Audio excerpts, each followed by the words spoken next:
Epictetus wasn't talking about far-fetched theories when he said that some things are within our control and others aren't. He was talking about real life, those situations that test our patience every day. The problem is that most people waste energy on precisely what they can't change. Other people's opinions, traffic jams, rain that ruins the ride.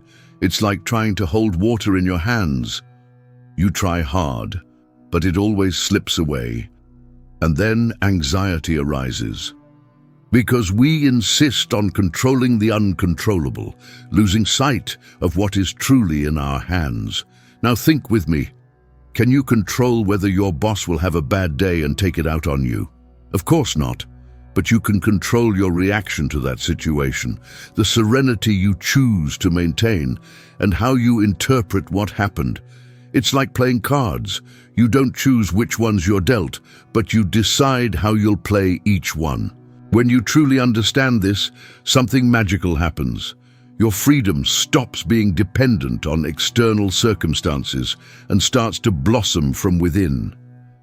This simple, yet revolutionary, awareness completely transforms the experience of living. Instead of being held hostage by what happens around you, you become someone capable of choosing your own path with purpose. It doesn't matter if it rains or shines, if the market rises or falls, if people applaud or criticize, your happiness takes root internally and becomes unshakable. It is in this fertile ground of conscious presence that the true art of living is born. And when you realize this, the question that changes everything inevitably arises. But how, in practice, do we distinguish between what we can and what we cannot control? Life is like a stage where the scenery changes without asking our permission, and you can't do anything to control it. You don't decide if it will rain today, or if traffic will stop the entire city. But you can decide how you will react to these situations. This is precisely where many get lost. They confuse freedom with trying to manipulate the external world, when in fact it lies in internal self-control. True control isn't about what happens outside, but about how you choose to think and act within. This is where the difference lies between those who live in peace and those who live in constant battle with reality. Imagine two people who lose their jobs on the same day. The event itself is beyond either of their control, but how each interprets it is completely in their hands. The first sinks into resentment, blaming the market, politicians, luck, becoming a hostage to their own bitterness. The second uses the same situation as an opportunity to reinvent their career, find purpose in something new, perhaps even embark on that project they've always put off. The same event, two completely different stories. And this difference arises from how each person chooses to face the adversity that life presents. When you finally accept that you only control your will, your ideas, and your reactions, an immense and unexpected freedom emerges. You realize that no one can truly hurt you without your permission. Criticism from others only hurts when you allow it to penetrate your heart. Loss only destroys when you insist on resisting it, instead of finding serenity and acceptance. It is when you live in full presence that you discover, even in the midst of the most absolute chaos, your mind remains sacred territory. But then comes the next challenge: what to do when emotion explodes before we even realize it has arrived. How many times have you realized that it wasn't the event itself that hurt you, but the meaning you gave it? Criticism at work can be seen as a devastating personal attack or as a valuable opportunity to grow and improve. The difference lies in the lens through which we choose to view situations. Epictetus said that it's not the facts that disturb us, but your opinion about them. This seems simple, but it completely changes the way we react to life. It's like wearing glasses. You can choose lenses that obscure everything, or lenses that bring clarity and serenity. When something unexpected happens, a loss, a disappointment, a door slammed shut in our face, we always have two options: acceptance or resentment. Acceptance doesn't mean passively conforming or giving up on your dreams. It means understanding that fighting the uncontrollable only causes unnecessary wear and tear. It's like rowing against a raging current. You expend all your strength, you become exhausted, and you don't move forward. But when you choose to accept with presence, you find the serenity to direct all your energy toward what can truly transform your life. Resentment, on the other hand, imprisons like an invisible chain that you carry wherever you go. It's like carrying a backpack full of rocks that hurts with every step and prevents you from walking lightly. Instead of moving toward happiness and purpose, one becomes trapped in the past, in whys that never have a satisfactory answer. But when we consciously choose acceptance, we discover an unexpected freedom, the freedom to live with full presence, even when life doesn't follow the script we'd like. And it's precisely at this point that an essential element comes in. Don't get lost in the impulse of the first reaction. True power lies not in dominating others, but in dominating yourself. And this is something few truly understand. How many times have you regretted an impulsive reaction, a rash word spoken in the heat of anger, a rash decision made in desperation, a gesture that brought painful consequences? Impulse almost always exacts a heavy price, and often the price is too high. Self-mastery is the subtle art of breathing before acting, of pausing for a second that can save years of regret. It is in this small, sacred space between stimulus and reaction that true freedom resides. Training your mind to think clearly doesn't happen by accident. It requires daily practice, like any skill worth developing. A powerful exercise is the conscious pause. When you feel anger, fear, or anxiety about to take over, count to 10, breathing deeply and slowly. It seems simple, but it works like a mental reset that brings serenity. Another transformative habit is to journal about your reactions throughout the day, identifying when you acted with presence and when you let yourself be carried away by emotion. Thus, little by little, you become an observer of your own mind, gaining control over it. And the more clarity you develop, the more coherent and purposeful your entire life becomes. Your will ceases to be hostage to external circumstances and becomes guided by your deepest purpose. You understand that happiness is not the absence of problems, but the presence of lucidity in the face of them. When the mind calms and finds its center, even the harshest adversity becomes a precious opportunity for growth. But then an even deeper question arises. Are problems really obstacles or masters in disguise who have come to teach us something essential? It's curious how, in life's most difficult moments, we discover strengths we never imagined we had within us. The loss of a job can reveal hidden talents. An illness can awaken a new vision of what truly matters. A failure can open doors to something much greater than we dreamed. Adversity acts like a ruthless mirror, one that shows not what the world takes from you, but what still exists within you, waiting to be used. It is in moments of greatest pressure that character is revealed and serenity is born.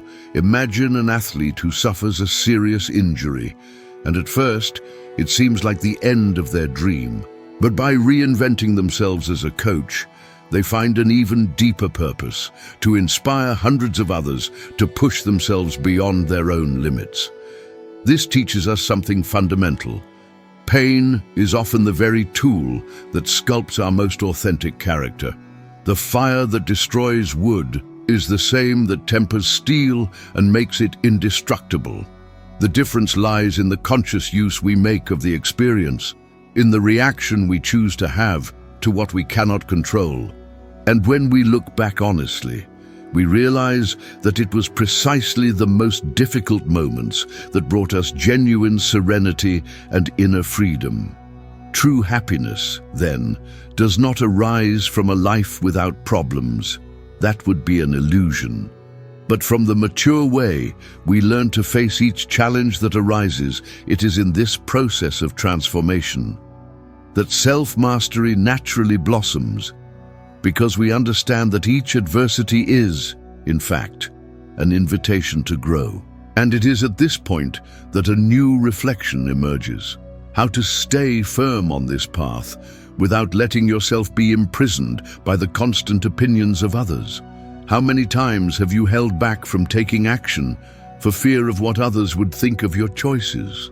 Other people's opinions can be an invisible prison, the kind that doesn't have physical bars, but imprisons the soul.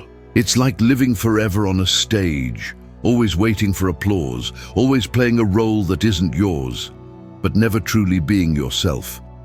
The reality is that when we seek constant validation, we completely surrender our freedom. And without freedom, there's no serenity, only an eternal, exhausting juggling act trying to please everyone around us. On social media, it's crystal clear.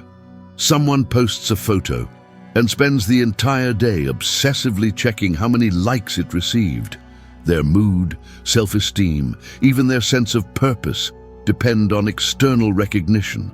Living like this is like handing over the steering wheel of your life to strangers who don't even really know you. Only when you deeply understand that true happiness comes from within can you let go of this unhealthy need for approval. Being true to yourself is infinitely easier than living hostage to the volatile opinions of others. And make no mistake, when you consciously choose this path of authenticity, criticism will come, and lots of it. But that's the beauty of the process.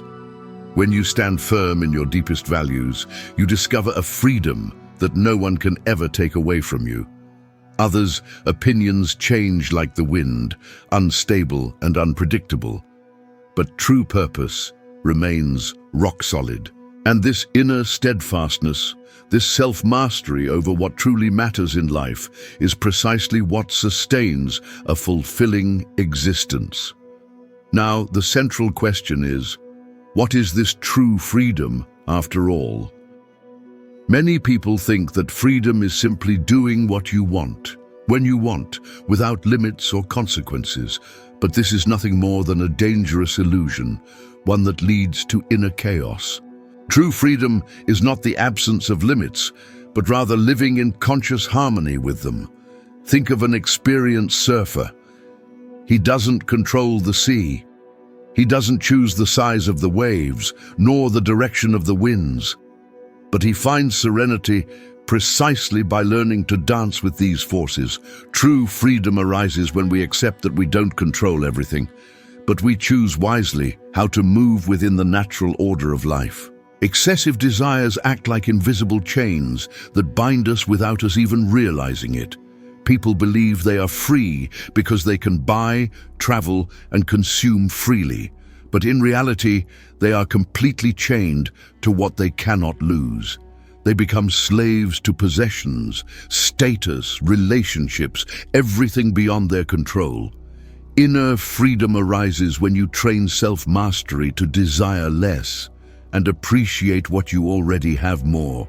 When you learn to view adversity not as a cruel enemy, but as a patient teacher who teaches you how to live with genuine purpose. And it's at this crucial point that everything falls into place.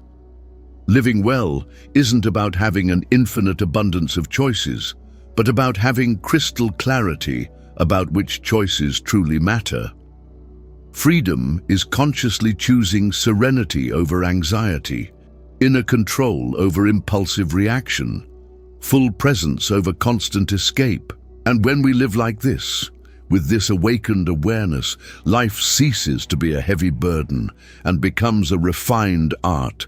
But this art still poses a crucial question. What exactly is the role you have been given in this great theater called existence? Epictetus said that life is like a grand play. We don't choose the role we're given, but we have complete freedom to interpret it to the best of our ability. Some are given long roles, others short.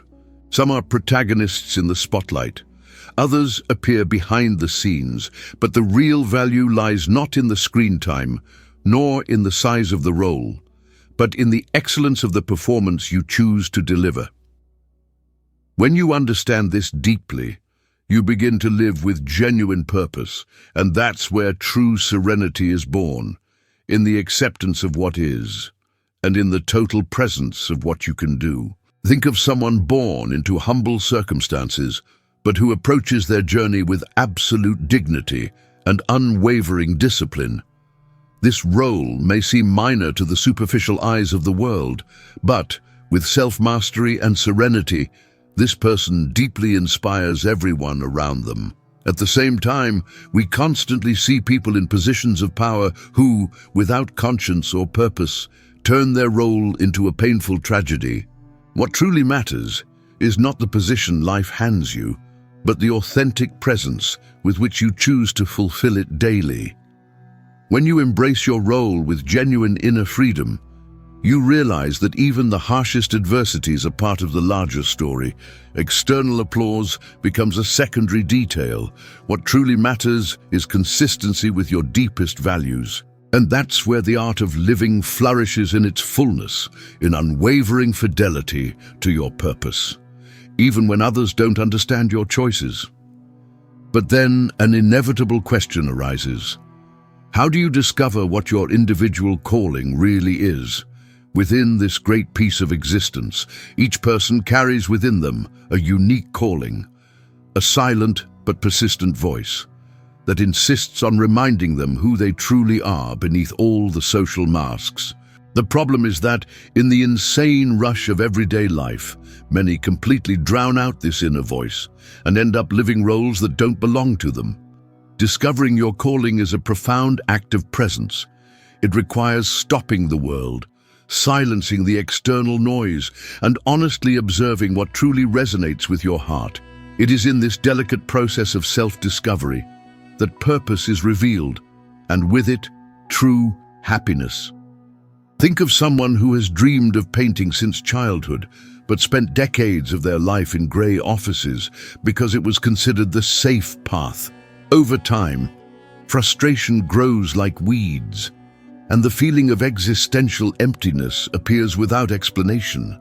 When they finally pick up their paintbrushes again with courage, they realize that serenity has always been in what makes their soul vibrate. This is the central point, aligning your life with what you were born to do, whether it's teaching, creating, entrepreneurial, or inspiring. The size of the stage doesn't matter. What matters is consistency with your deepest essence. The individual calling is not about fame, recognition, or greatness, but about pure and simple authenticity. When you truly commit to it, self-mastery arises naturally. Life ceases to be an unbearable burden and becomes free expression. Inner freedom blossoms like a garden in spring because there is no longer a desperate need for external approval. You simply live what you were born to live. And as you tap into this deeper dimension, an inevitable invitation presents itself. After all, how can we apply all this wisdom in the daily practice of the art of living? The art of living isn't limited to beautiful, inspiring words, but to disciplined, conscious daily practice. It's like sharpening a sword every day. Every small gesture of control over impulsive reactions, every moment of serenity in the midst of adversity, every courageous choice of presence over distraction slowly shapes character. Discipline is precisely what transforms theoretical wisdom into practical habit. And habit, in turn, is what builds true freedom, the kind that no one can take away from you. Epictetus didn't promise a rosy life without problems, but a life without devastating emotional slavery. With every incoming criticism, with every unexpected loss, with every irritating setback, you have a precious chance to put the principles into practice. Self-mastery, mental clarity, genuine purpose. It's a path not traveled in a single day of enlightenment, but in each moment lived with full awareness. And it is in this continuous exercise, this daily practice, that happiness becomes real and lasting. And here's the most provocative and uncomfortable point. How long will you continue to postpone the courageous decision to live like this? Life waits for no one. It doesn't give second chances to the same moments. Every second wasted in resentment is one less second of possible serenity. Every excuse invented is a precious opportunity wasted. So define now what you truly want to be, and live as if you already are that person. And if all this seems too challenging, don't worry. It's time to discover how to transform knowledge into immediate action. Now tell me something with complete honesty. How long will you allow life to dictate your reactions like a puppet? How long will you carry heavy resentments that only distance you from the serenity you so desperately seek? The art of living isn't a pretty theory to memorize. It's pure practice. And it begins with the next challenge that arises before you. Today, the question is, will you react on blind impulse as you always have? Or will you consciously choose the control and self-mastery that transforms everything? Seriously consider how many situations in your day can be transformed simply by changing the way you interpret them. An annoying delay, an unexpected criticism, a heartbreaking loss. All of these can become invaluable lessons for your inner freedom. But this only happens if you decide to truly apply what you've learned, not tomorrow, not next week, but now. Because genuine happiness isn't built in some imaginary future. It's total presence, in the present moment you're living. So answer me. Will you continue to be a slave to your circumstances? Or will you finally take control of your own life? Will adversity continue to break you? Or will you use it to strengthen yourself? Will the opinions of others continue to dictate your steps? Or will you find purpose in your own essence? And before I close, I want to extend an invitation that could change everything. If this video touched you in any way, like it now, leave a sincere comment and subscribe to the channel by turning on notifications. That way, you won't miss any future content, and you'll continue on this journey of purpose, serenity, and total freedom. After all, the art of living well doesn't end here. She's just starting out in your life.